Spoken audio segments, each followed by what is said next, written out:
Welcome to Genius Mentors. Hello बच्चों, कैसे हैं आप सभी। हमारी क्लास 9 की ये बुक जिसका नाम है डेमोक्रेटिक पॉलिटिक्स यानी कि लोकतांत्रिक राजनीति, इसमें चैप्टर नंबर 1 यानी कि व्हाट इज डेमोक्रेसी और वाई डेमोक्रेसी पे हम पढ़ रहे हैं। और ये आज हम इसका लेक्चर नंबर 10 करने वाले हैं, जिसमें हम इसके क्वेश्चंस और आंसर्स करेंगे। जो आपकी एनसीईआरटी में दिए हुए हैं वो क्वेश्चन आंसर्स आज हम सॉल्व करने वाले हैं, जिसको मैंने आपको बोला था कि सॉल्व करके रखना, तो आपने किए होंगे और आपसे वो सॉल्व हो पाए होंगे, इतना मुझे विश्वास है। आज हम देखते हैं कि कैसे कैसे सॉल्व किया जा सकता है। एक एक क्वेश्चन को हम लेके चलेंगे, थोड़ा जल्दी जल्दी करते हैं ताकि, क्योंकि बहुत सारे क्वेश्चन हैं सॉल्व भी करने है ना। तो चलो शुरू करें, लेकिन बुक ओपन कर लें, कॉपी पेन लेके बैठ जाएं, लिखना शुरू कर दें। ठीक है, चलो। पहला है, here is some information about 4 countries. 4 countries के बारे में कुछ इंफॉर्मेशन दी हुई है, country A B C D.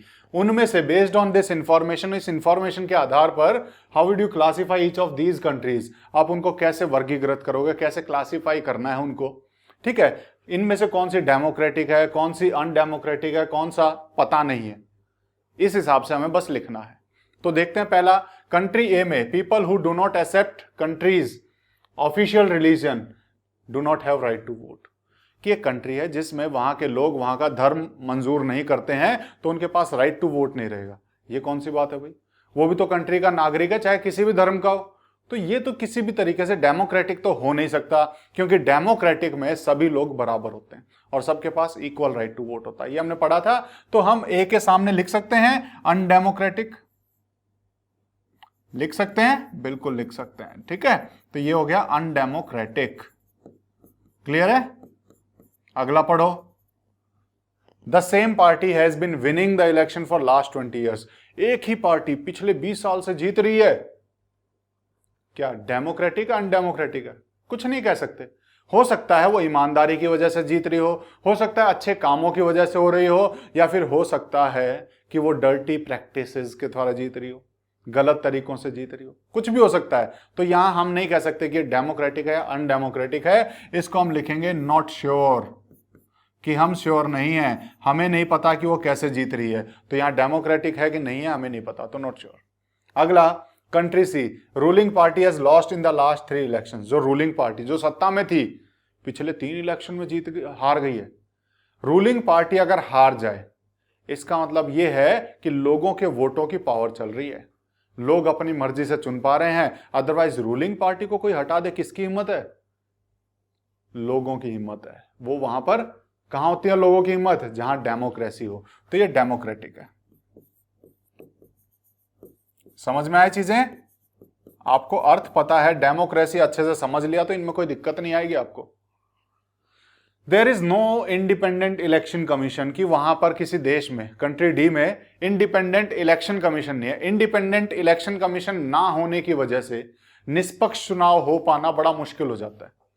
चुनावों को अच्छे से कराने के लिए, चुनाव को निष्पक्ष यानी फेयर कराने के लिए, फेयर इलेक्शन के लिए हमें इंडिपेंडेंट इलेक्शन कमीशन चाहिए होता है। अगर वो नहीं है तो वहां पे हम कहेंगे अनडेमोक्रेटिक है।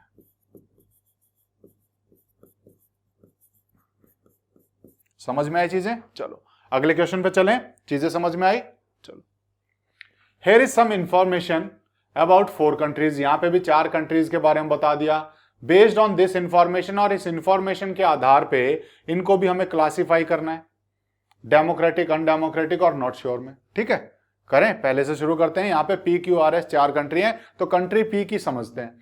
कंट्री पी में parliament cannot pass a law about army without consent of chief of army. Country को आर्मी के बारे में कोई लॉ पास करना है, लेकिन उसे आर्मी के चीफ से पूछना पड़ेगा।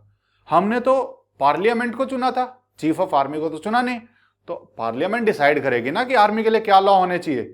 चीफ ऑफ आर्मी से पूछने की क्या जरूरत है? डिसीजन, पहला फीचर याद करो, क्या था कि डिसीजन मेकिंग पावर उसके पास होनी चाहिए जिसको हमने चुना है। समझ में आया? तो यहां पर ये अनडेमोक्रेटिक है, क्योंकि यहां पे डिसीजन मेकिंग पावर उन लोगों के पास नहीं है जिनको लोगों ने चुना। अगला, the parliament cannot pass a law reducing the power of judiciary, कि एक पार्लियामेंट न्यायपालिका की शक्तियां घटाने के लिए कोई कानून पास नहीं कर सकता है। डेमोक्रेटिक है अनडेमोक्रेटिक है? थोड़ा सोचो इस बारे में। जुडिशियरी का काम क्या है? न्यायपालिका का क्या काम है? हमारे अधिकारों की रक्षा करना। अगर उसकी शक्तियां कम कर दी, यानी पार्लियामेंट अपने आप में एक तानाशाही प्राप्त करना चाह रहा है, पार्लियामेंट अपने आप में तानाशाह बनना चाह रहा है, पार्लियामेंट गलत तरीके से जीतना चाह रहा है, इसीलिए वो इसकी शक्तियां कम करना चाह रहा है। तो पार्लियामेंट शक्तियां कम नहीं कर सकता, इसका मतलब डेमोक्रेटिक है, क्योंकि पार्लियामेंट इतना मजबूत होना चाहिए कि उसकी शक्तियों को कम ना किया जा सके, क्योंकि जुडिशियरी पार्लियामेंट के ऊपर हमेशा एक नजर गड़ाए रहती है कि पार्लियामेंट कुछ गलत तो नहीं कर रही। तो पार्लियामेंट के ऊपर नजर रखने के लिए, पार्लियामेंट को लिमिट में रखने के लिए, और गवर्नमेंट को लिमिट में कहां रखते हैं? डेमोक्रेसी में। तो गवर्नमेंट को लिमिट में रखने के लिए जुडिशियरी का मजबूत होना जरूरी है, तो उसकी पावर्स को रिड्यूस नहीं किया जा सकता। तो ये डेमोक्रेटिक है। चीजें आई समझ में? आपको आ गई होंगी। Countries leaders can not sign any treaty with another country, कि कंट्री के जो नेता हैं वो दूसरी कंट्री के साथ ट्रीटी नहीं साइन कर सकते without taking permission from its neighbouring country. अपने पड़ोसी देश से बिना पूछे वो कोई ट्रीटी नहीं कर सकते। ये क्या मतलब है? मुझे अपने देश की ट्रीटी करनी है, तुमसे क्यों पूछूं? ये तो बाहर की शक्ति, बाहर के कंट्रीज उस देश को कंट्रोल कर रही है, तो डेमोक्रेसी तो हो ही नहीं सकती। तो ये क्या हो जाएगा? अनडेमोक्रेटिक। चीजें आई समझ में? ये हमने पढ़ा था कि अगर बाहर का कोई भी, बाहर की शक्तियां, एक्सटर्नल पावर्स अगर कंट्रोल करें तो अनडेमोक्रेटिक होता है। यहां पे एक्सटर्नल पावर, बाहर के दूसरे देश से पूछना पड़ता है ट्रीटी साइन करने के लिए। ये क्या बात हुई? तो अनडेमोक्रेटिक।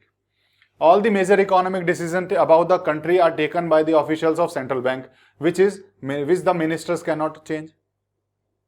कोई भी जो बड़े डिसीजन है, इकोनॉमिक, आर्थिक जो निर्णय है, वो सेंट्रल बैंक, जैसे हमारे यहाँ आरबीआई है, सेंट्रल बैंक होता है, सेंट्रल बैंक के द्वारा लिए जाए हैं, और मिनिस्टर उसे चेंज भी नहीं कर सकता।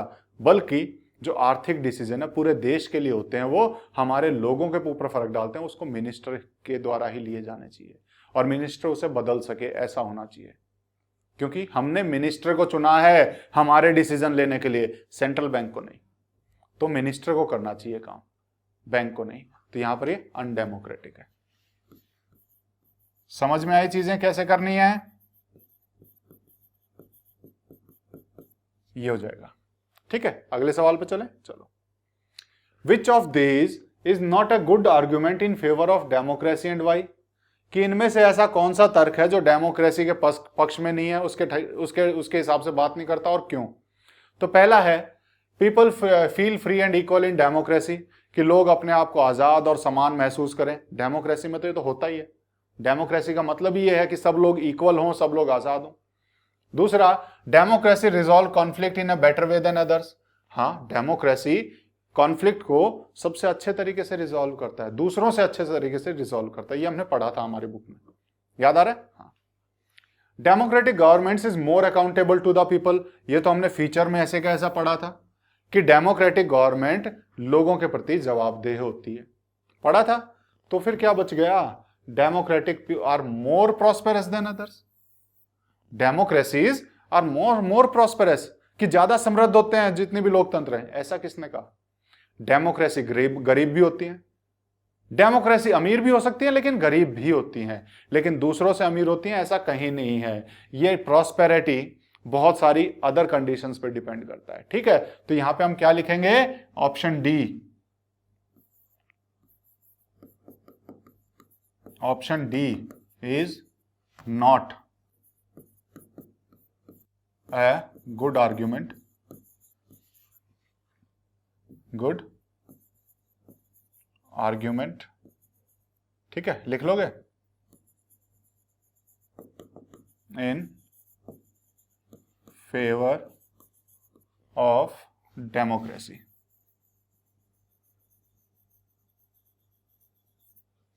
in favor of democracy क्यों नहीं है? because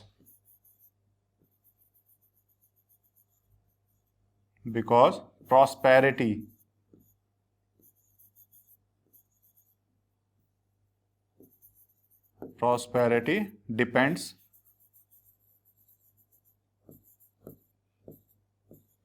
on many factors। Prosperity democracy पे डिपेंड नहीं करती, उसके लिए बहुत सारे फैक्टर्स हैं। कहीं तेल का कुआं मिल जाए तो देश अमीर हो जाता है, जैसे सऊदी अरेबिया। कहीं पे संसाधन बहुत सारे हैं तो वो अमीर हो जाता है क्योंकि उसके पास संसाधन बहुत सारे हैं। समझ में आई चीजें? डेमोक्रेसी होने का मतलब ये नहीं कि वो अमीर हो जाएगा। डेमोक्रेसी और बहुत सारे फैक्टर्स पे एंड ऑन मैनी फैक्टर्स, दूसरे कई सारे फैक्टर्स पे डिपेंड करती है। ठीक है, depends on many factors. Clear है? चलो अगले सवाल पे चलते हैं। Each of these statements contains a democratic and undemocratic element. इसमें से हर एक सेंटेंस में कुछ डेमोक्रेटिक बात की गई है, कुछ अनडेमोक्रेटिक बात की गई है, कुछ लोकतांत्रिक, कुछ गैर लोकतांत्रिक। Write out the two separately for each sentence. हर एक सेंटेंस में दोनों को अलग अलग करके लिखना है। पहला है, minister said some laws have to be passed by parliament. Minister ने कहा कि कुछ लॉ जो है वो पार्लियामेंट के द्वारा पास होने चाहिए, तो डेमोक्रेटिक है कि पार्लियामेंट तो पास करेगी लॉ। फिर अनडेमोक्रेटिक क्या है? अगली बात, क्या?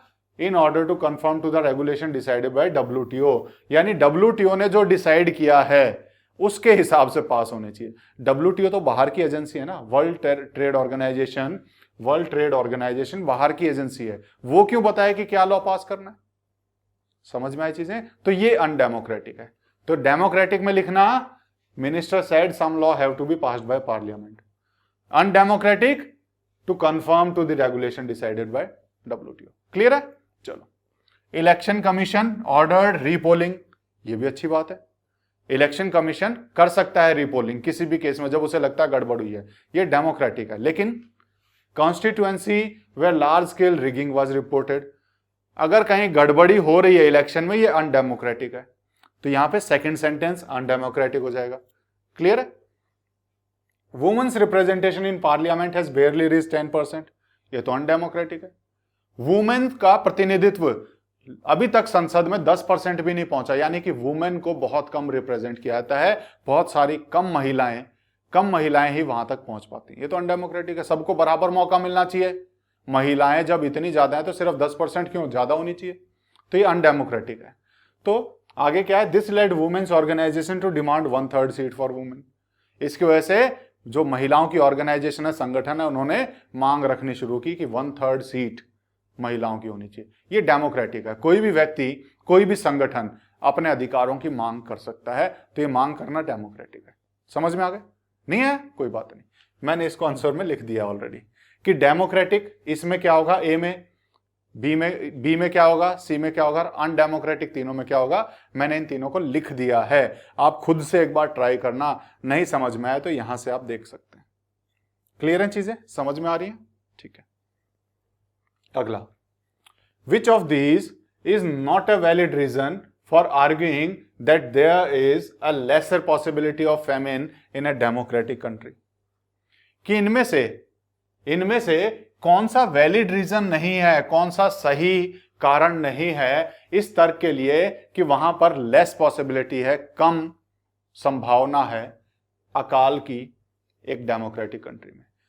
एक डेमोक्रेटिक कंट्री में अकाल कम क्यों आ रहा है, उसकी संभावना कम क्यों होती है, उसके रीजन, इनमें से कौन से रीजन है और कौन सा नहीं है, ये बताना है। ठीक है। Opposition party can draw attendance to hunger and starvation, कि अपोजिशन, विरोधी दल डेमोक्रेसी में वो सरकार का ध्यान दिला सकता है कि लोग भूखे मर रहे हैं, लोग भूख से मर रहे हैं, तो सरकार का ध्यान जाएगा, सरकार उनको खाना प्रोवाइड कराएगा। तो पहला सही है कि जब अपोजिशन पार्टी उनकी तरफ ध्यान खींचेगी तभी तो वो काम करेंगे। Second, free press can report suffering from famine in different parts of the country. अगर फ्री प्रेस होगी तो वो जो लोग कष्ट भुगतने को भोग रहे हैं इस फैमिन की वजह से, इस अकाल की वजह से लोगों को जो कष्ट हो रहे हैं, तो वो मीडिया, वो फ्री प्रेस उस बारे में सरकार तक बात पहुंचाएगी और सरकार उस पर एक्शन लेगी। तो ये भी सही है। अगला है, government fear is defeat in next election, कि सरकार को भी डर लगेगा अगर उसने मदद नहीं की तो वो हार जाएगी। ये भी डेमोक्रेटिक है। अगला, people are free to believe and purchase practice any religion, कि लोग आजाद हैं कोई भी धर्म अपनाने के लिए। इसका फेमिन से क्या लेना देना? अकाल कभी धर्म देख के नहीं आता है ना, तो कहीं ना कहीं ये हमारा वैलिड रीजन नहीं है, तो हमारा D is not a valid reason, not a valid reason. ठीक है, समझ में आई चीजें? आपको समझ में आ गई होंगी। चलो अगले पे चलते हैं।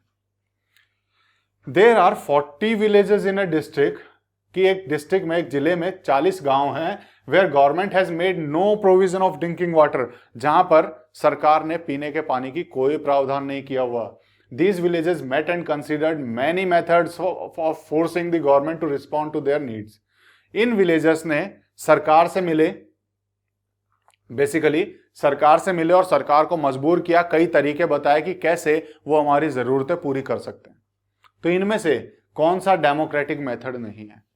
सरकार से मिलकर किस तरीके से बात की जानी चाहिए, कौन सा इनमें से लोकतांत्रिक तरीका नहीं है, वो बताना है। तो पहला क्या है? Filing a case in the court claiming that what is a part of life, part of right to life, कि पहले जाओ कोर्ट में केस कर दो और बोले हमें पानी नहीं मिल रहा और पानी हमारे राइट टू लाइफ का हिस्सा है। बिल्कुल सही है, कोर्ट केस करना कोई गलत नहीं है, डेमोक्रेटिक कंट्री में अपने अधिकार के लिए आप कर सकते हो। ठीक है, ये डेमोक्रेटिक है। Boycotting the next election to give a message to all parties, कि अगले इलेक्शंस को बायकॉट कर देना, उनसे किनारा कर लेना, कि अगले इलेक्शंस में कोई हिस्सा ही ना ले, कोई वोट ही ना डालने जाए। किस लिए? ताकि सभी दलों को यह मैसेज जाए कि यहां के लोग बड़े नाराज चल रहे हैं, इनको क्या प्रॉब्लम है सुनो। तो उनका एक तरीका है ये अपनी नाराजगी जताने का, तो उनका अधिकार है ये तरीका अपनाने के लिए, तो ये डेमोक्रेटिक है। अगला, organizing public meetings against government's policies, सरकार की नीतियों के खिलाफ पब्लिक मीटिंग, जनसभाएं, लोग इकट्ठे होकर बात करें, चर्चा करें, ताकि लोगों को पता लगे यहां लोग इकट्ठे हो रहे हैं, तुम्हारे खिलाफ बातें चल रही हैं, ताकि लोग सुने। तो ये भी डेमोक्रेटिक तरीका है, ये भी लोकतांत्रिक है। फिर अगला क्या बचा? Paying money to government officials to get water, पैसे देके सरकारी अधिकारी को पानी लाने की बात करना, यानी यहां पर भ्रष्टाचार की बात चल रही है, घूसखोरी की बात चल रही है, ब्राइबिंग की बात चल रही है। तो ये सही तरीका नहीं है, तो it is not a democratic method. Option D is not a democratic method, not a democratic method.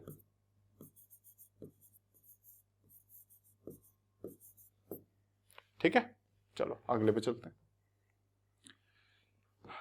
Right a response to the following arguments against democracy, इनके रिस्पॉन्स मतलब क्या जवाब हो सकता है, ये जो सब वाक्य दिए गए आप इसके जवाब में क्या कहोगे, इसका सही रूप हमें लिखना है। Army is the most disciplined and corruption free organization, की आर्मी एक ऐसी संस्था है जो सबसे ज्यादा डिसिप्लिन्ड है और यहां कोई करप्शन नहीं है, भ्रष्टाचार नहीं है। Therefore army should rule the country, इसीलिए आर्मी को इस कंट्री पे शासन करना चाहिए। क्या सही है? नहीं, शासन किसका हक करना? जिनको लोग चुने। शासन सिर्फ वही कर सकता है जिसको लोग चुनेंगे, और आर्मी को इलेक्ट नहीं किया जाता, इसीलिए आर्मी नहीं कर सकती। क्या हम इसको लिख सकते हैं? तो इसको ऐसे ही लिख सकते हैं। ठीक है, तो यहां पे क्या लिखा मैंने कि आर्मी इज वेल डिसिप्लिन्ड। मान ली ये बात कि आर्मी बहुत अच्छी है, डिसिप्लिन्ड है, लेकिन it is not elected by the people, but it is not elected by people. तो इन अ डेमोक्रेटिक कंट्री, एक डेमोक्रेटिक कंट्री में, लोकतांत्रिक देश में, government is found by the people, लोगों के द्वारा बनी जानी चाहिए। फॉर द पीपल, लोगों के लिए होनी चाहिए, एंड ऑफ द पीपल, लोगों की सरकार होनी चाहिए। लेकिन आर्मी ऐसा नहीं है, तो इसलिए ये नहीं हो सकता। तो पहले के आंसर में ये लिख सकते हैं। सेकंड क्या है? Rule of majority means rule of ignorant people, कि मेजॉरिटी के रूल का मतलब होता है ना समझों का राज, कि उसमें तो बहुत सारे ना समझ भी आ जाते हैं। What we need is rule of the wise, हमें चाहिए कि बुद्धिमानों का शासन हो, even if they are in small numbers, चाहे वो कम संख्या में हो। भाई कम संख्या में वो कैसे शासन करें? क्या पता कल को वो सोचें कि हम तो बुद्धिमान, हम कुछ भी करें सब सही होगा। जरूरी थोड़ी है कि बुद्धिमान हमेशा सही फैसला लें।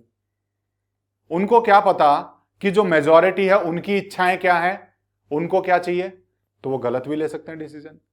मेजॉरिटी का इसलिए होता है क्योंकि उन्हें पता होता है कि मेजॉरिटी को क्या चाहिए, उन्हें अपनी इच्छाएं पता होती है, समझ गए, इसीलिए मेजॉरिटी रूल होता है। तो it is not necessary that wise people necessarily understand the problem of majority of people, कि ये जरूरी नहीं है कि जो बुद्धिमान लोग हैं वो मेजॉरिटी की समस्याओं को समझें and their perspective of life, और उनका जीवन के तरीके को समझें, जीवन के नजरिए को समझें।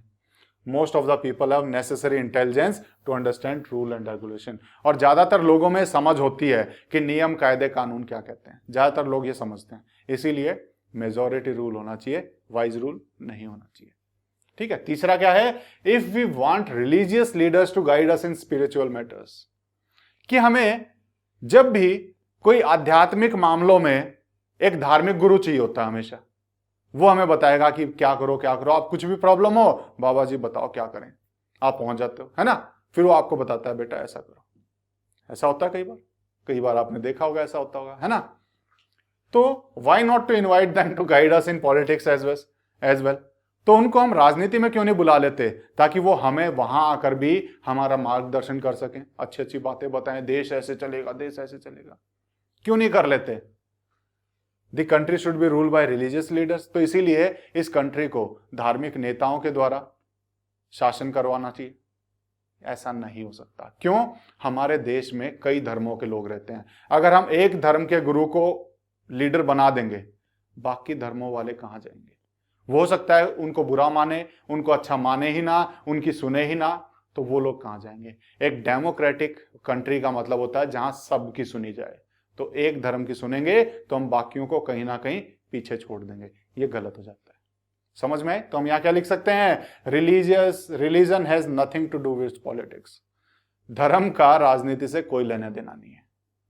And there is more probability of conflict between leaders from different regions, और इसमें ज्यादा संभावना टकराव की रहती है अलग अलग धर्म गुरुओं में। किसी धर्म का गुरु कुछ बोलेगा, ये वाला कुछ बोलेगा, और सब बोलेंगे हम नेता हैं, है ना, तो टकराव की संभावना ज्यादा रहेंगी यहां पर। अगला चलते हैं, are the following statements in keeping with democracy as a value, are the following statement in keeping with the democracy as a value, why. ये जो स्टेटमेंट है ये क्या डेमोक्रेसी एक मूल्य के तौर पे हमें दर्शा रहे हैं, मतलब कहीं ना कहीं इन सेंटेंस में हमें डेमोक्रेसी दिखाई दे रही है या नहीं दे रही है, ये डेमोक्रेटिक है या नहीं ये बताने हैं, अगर हैं तो क्यों, नहीं है तो क्यों नहीं, ये हमें बताना है। वाई, पहला है फादर टू डॉटर, बाप अपने बेटी को बोलता है, पिताजी अपने बेटी को बोलते हैं I don't want to hear your opinion about your marriage, अपनी बेटी को बोलते हैं मैं नहीं सुनना चाहता कि तुम अपनी शादी के बारे में क्या बोलना चाह रही हो, मुझे नहीं पता।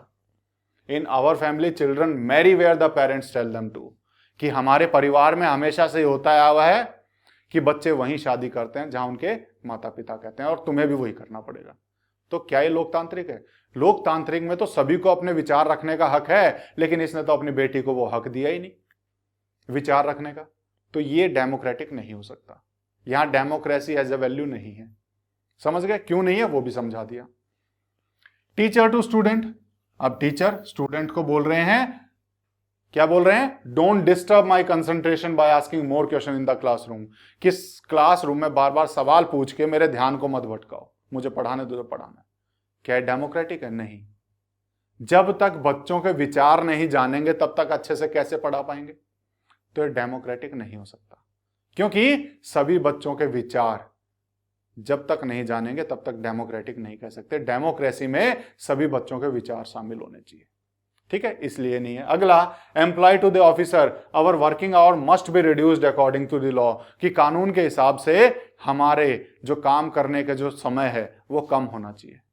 एम्प्लॉयर अपने ऑफिसर को बोल रहा है, अपने अधिकारी को, तो क्या डेमोक्रेटिक है? बिल्कुल डेमोक्रेटिक है, क्योंकि एम्प्लॉयर यहां आजाद है अपने विचार व्यक्त करने के लिए, अपने अधिकारों की मांग करने के लिए, तो यहां पर ये डेमोक्रेसी है, यहां डेमोक्रेटिक है क्योंकि वो आजाद है, फ्री होना चाहिए अपने ओपिनियन और अपने एक्सप्रेशन को व्यक्त करने के लिए, ठीक है, बताने के लिए। तो यहां पर ये हमने लिख दिया है स्टेटमेंट ए और बी अनडेमोक्रेटिक है। क्यों? क्योंकि girl is denied to decide her own life, girl को मना कर दिया, उसके ओपिनियन का कोई मैटर ही नहीं किया, ठीक है ना। एंड हर ओपिनियन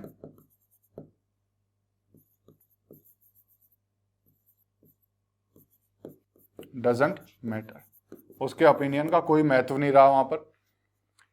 बी में student denied to clear his doubts by asking the question, student को मना कर दिया गया डाउट पूछने से, उसको अपने डाउट पूछने को, ये अनडेमोक्रेटिक है। लेकिन सी ये डेमोक्रेटिक है क्योंकि employ is able to express his opinion, अपने विचार वो बता पा रहा है कि कानून के हिसाब से ऐसा होना चाहिए, वो इतना बोल पाया अपने अधिकारी के सामने, डेमोक्रेटिक है। समझ में आई चीजें?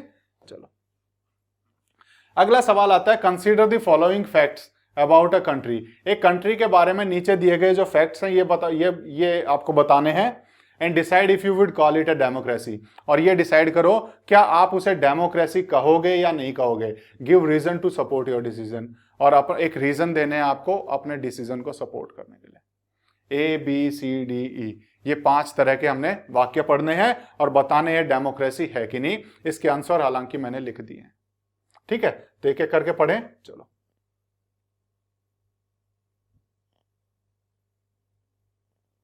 पहले क्वेश्चन पढ़ते हैं। All citizen of country have right to vote, elections are held regularly. सभी लोगों को राइट टू वोट मिला हुआ और इलेक्शन भी रेगुलर हो रहे हैं, तो डेमोक्रेसी में होता है ऐसा, तो है ना। तो यहां तो डेमोक्रेसी हो जाएगा। It is a democracy as citizen are allowed to vote and choose their government, क्योंकि सिटीजन्स को वोट करना अलाउ किया हुआ है और वो अपनी सरकार भी चुन सकते हैं, तो डेमोक्रेसी है, ठीक है। अगला देखते हैं।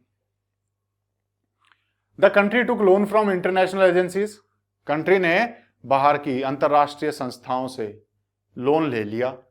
One of the condition for giving loan, और लोन लेते टाइम की एक शर्त क्या थी, government would reduce the it expenses on education and health, कि सरकार को अपने खर्चे शिक्षा पे और स्वास्थ्य पे कम करने पड़ेंगे।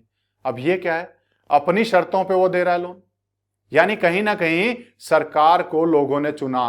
अब सरकार जो है लोगों के लिए काम नहीं कर पाएगी, तो ये तो अनडेमोक्रेटिक हो जाएगा ना। तो ये क्या हो गया, अनडेमोक्रेटिक। क्यों हो जाएगा?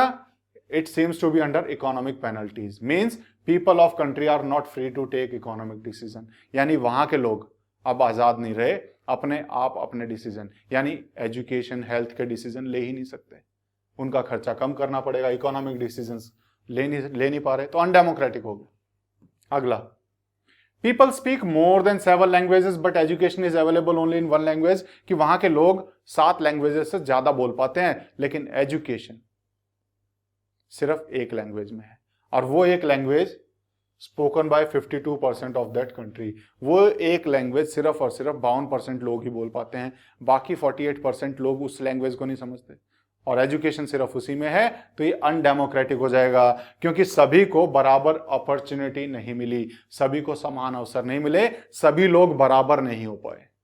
अगर सबकी लैंग्वेज के स्कूल खुल जाते तब सब बराबर माने जाते, सिर्फ एक लैंग्वेज में खोल देना अनडेमोक्रेटिक हो जाता है। It is undemocratic as half of the population can't have proper education, आधी के लगभग आधी पॉपुलेशन उसके पास प्रॉपर एजुकेशन नहीं हो पाएगी। They don't have access to education in the language they understand, जो भाषा वो समझते हैं उस भाषा में उन्हें शिक्षा नहीं मिल पाएगी। तो ये अनडेमोक्रेटिक हो गया, क्योंकि समान रूप से सबको समान नहीं समझा गया, सबको समान नहीं समझा तो अनडेमोक्रेटिक है। डेमोक्रेसी में तो सब समान होने चाहिए, सबको समान शिक्षा मिलनी चाहिए, यहां नहीं मिली। जिसको भाषा पता है वो कर लो, नहीं तो नहीं। ये क्या मतलब हुआ, है ना, गलत। चलो, several organizations have given a call for peaceful demonstrations and nationwide strike in the country to oppose these policies. Government has arrested these leaders. कुछ लीडर आए और उन्होंने सरकार को यह चेतावनी दे दी कि अब पूरे देश में हम प्रदर्शन करेंगे और हड़ताल करेंगे पूरे देश भर में, और सरकार मतलब जो सरकार नीतियां लाई हैं उसके खिलाफ। और सरकार ने क्या किया, जिन्होंने ये बोला था कि हम प्रदर्शन करेंगे हड़ताल करेंगे, उन नेताओं को गिरफ्तार कर लिया। यानी सरकार के खिलाफ बोलने का हक नहीं है किसी को, तो ये अनडेमोक्रेटिक है। अनडेमोक्रेटिक है ना, it is undemocratic. In a democratic country individual have right to assemble and demonstrate peacefully. Democratic country में लोगों के पास अधिकार होता है प्रदर्शन करने का और इकट्ठा होने का शांतिपूर्वक। ठीक है, अगला भी देख लेते हैं।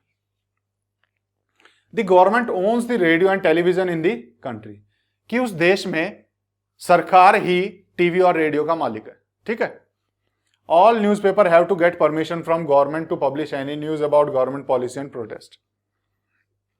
किसी भी न्यूज़पेपर को अगर कोई न्यूज छापनी है तो सरकार की परमिशन लेनी पड़ती है। अगर सरकार की नीतियों के बारे में कोई न्यूज छापनी है, सरकार के विरोध में कोई न्यूज छापनी है तो सरकार से परमिशन चाहिए। यानी मीडिया फ्री नहीं है, फ्री प्रेस नहीं है। और हमने कंडीशन क्या पढ़ी थी? फ्री प्रेस होनी चाहिए। यहां पर फ्री प्रेस नहीं है तो ये अनडेमोक्रेटिक हो जाता है। ठीक है, तो मैंने क्या लिखा इसका? It is undemocratic because government might suppress peoples opinion through censorship, कि यहां पर सरकार लोगों के विचारों को दबाने का कोशिश करती है सेंसरशिप से। ठीक है, और या फिर and it does not have free press, ये भी लिख सकते हैं, लिख सकते हैं ना। ठीक है, समझ में आया? चलो अब अगला सवाल आता है, 10th क्वेश्चन हमारा, कि in 2004 a report published in USA में एक रिपोर्ट पब्लिश हुई pointing to the increase in inequalities in that country, कि यूएसए में असमानताएं बहुत बढ़ रही हैं। 2004 में एक रिपोर्ट पब्लिश हुई। Inequalities in income reflected in the participation of people in democracy, असमानता आय में दर्शाई गई और कहीं ना कहीं जो लोगों का जो पार्टिसिपेशन है, लोगों की भागीदारी है एक लोकतंत्र में, उसमें भी असमानताएं हैं, आय में भी असमानताएं हैं। ये हमें दिखा रिपोर्ट में। It also shape their abilities to influence the decision taken by the government, और ये कहीं ना कहीं सरकार जो निर्णय लेती है उसमें जो लोगों की भागीदारी है इसको भी प्रभावित करता है। ठीक है, द रिपोर्ट हाईलाइटेड दैट, इस रिपोर्ट में क्या क्या लिखा है कि अगर एक ब्लैक फैमिली $100 अर्न कमाती है, वहीं व्हाइट फैमिली $162 कमाती है। कौन ज्यादा कमा पा रहा है? White family. A white family has 12 times more wealth than average black family, कि जो गोरे लोगों के जो परिवार हैं उनके पास ब्लैक पीपल से 12 गुना ज्यादा इनकम है, 12 गुना ज्यादा वेल्थ है। यहां पर ये बता रहा है। President election, nearly 9 out of 10 individual in family with income over 75,000 have voted. जब वहां राष्ट्रपति का चुनाव हुए, उनकी इनकम जिनकी $75,000 से ज्यादा थी, उनमें 10 में से 9 लोगों ने वोट किए, जो कि टॉप 20% ऑफ द पॉपुलेशन में आते हैं, जो कि टॉप 20% ऑफ द पॉपुलेशन में आते हैं इनकम के हिसाब से। वहीं पर जिनकी इनकम 15,000 से ज्यादा थी, वहां पे 10 में से सिर्फ 5 लोग ही वोट करने आए। यानी जिनके पास ज्यादा पैसे हैं वो लोग वोट ज्यादा करते हैं, जिनके पास कम पैसे हैं वो वोट नहीं कर पाते हैं। इससे ये पता लगा। ठीक है, तो यहां पर ये लोअर 20% पॉपुलेशन का था। About 95% contribution to the political parties comes from rich, कि जब पॉलिटिकल पार्टीज है उनके पास 95% जो दान आता है वो अमीरों से आता है। ठीक है, this give them opportunity to express their opinions and concerns which is not available to most citizens. और इसकी वजह से जब अमीर लोग दान करते हैं राजनीतिक दलों में, तो वो अपने विचारों को खुल के व्यक्त कर सकते हैं और सरकारें उनकी बात सुनती भी। उनको पता है कि पैसा इन्हीं से ही आना है, लेकिन ये विचार सब लोगों के पास अवेलेबल नहीं होते, सब लोग अपने विचार इस तरीके से व्यक्त नहीं कर पाते। अगला क्या बोला? As poor section participate less in politics, government does not listen to their concern, कि क्योंकि गरीब लोग इस राजनीति में भाग नहीं लेते, इसीलिए सरकारें भी उनकी चिंताओं की तरफ कोई ध्यान नहीं देती, नहीं सुनती उनकी चिंताएं। Coming out of poverty, getting job, education, health care, housing for them, कुछ नहीं देखती कि उन्हें गरीबी से कैसे बाहर निकालना है, उनको जॉब कैसे देनी है, एजुकेशन, हेल्थ केयर, हाउसिंग, घरों का, स्वास्थ्य का, कुछ नहीं देखती। गरीबों के मामले में कुछ नहीं करती, क्योंकि सरकार को पता ही नहीं हमें वोट तो देना नहीं, वोट ये डालने जाते ही नहीं, तो हम इनके क्यों सुने, है ना। Politician here most regularly about the concern of business person and the rich, और ये जो पॉलिटिशियंस हैं, ये जो राजनेता हैं, ये किसके सुनते हैं ज्यादा? जो अमीर हैं, जो लोग अमीर हैं, जो व्यवसायी हैं, क्योंकि उनको पता है पैसे वहीं से आने और वही लोग वोट डालते हैं, तो इन्हीं की ज्यादा सुनवाई होती है। अब आपको क्या करना है, एक एस्से लिखना है डेमोक्रेसी एंड पॉवर्टी पे, कि लोकतंत्र का और गरीबी का क्या रिलेशन है। डेमोक्रेसी एंड पॉवर्टी पे एक एस्से लिखना है, कुछ भी लिखना है, ठीक है। इन्हीं रिपोर्ट को यूज करते हुए, using the information given in this report, using examples from India, और इंडिया से भी कुछ एग्जांपल ले लेना और इस रिपोर्ट को यूज करना। पर लिख सकते हो, क्या लिखोगे, लोकतंत्र और गरीबी में क्या रिश्ता है, कि जहां गरीब लोग हैं लोकतंत्र कहीं ना कहीं उनको अवॉइड करता है, तो वहां पर अनडेमोक्रेटिक हो जाता है देश, लेकिन वहीं पर अमीरों की ज्यादा सुनता है। यही सारी चीजें लिखनी है, अपने आप से एक लिखने की कोशिश करना। ये मैं आप पे छोड़ दूं, ऐसा नहीं है मैंने नहीं लिखा है, मैंने लिखा है, लेकिन ये मैं अभी आपको नहीं बताऊंगा कि मैंने क्या लिखा है और इसको कैसे लिखना है। इंडिया से भी कुछ एग्जांपल आप ले सकते हो जो आपको पता है, मैंने यहां पर आपको दे दिया है, ये आपको मिल जाएगा पीडीएफ के तौर पे, लेकिन आपको खुद से ट्राई करना है, एक बार कोशिश करना कि आप क्या लिख सकते हो, इससे आपकी लिखने की हैबिट बदलेगी, ठीक है। ये मैंने आपको दे दिया है, तो इसको मैं पढ़ के नहीं सुनाने वाला, लेकिन ये आपको खुद कोशिश करनी है।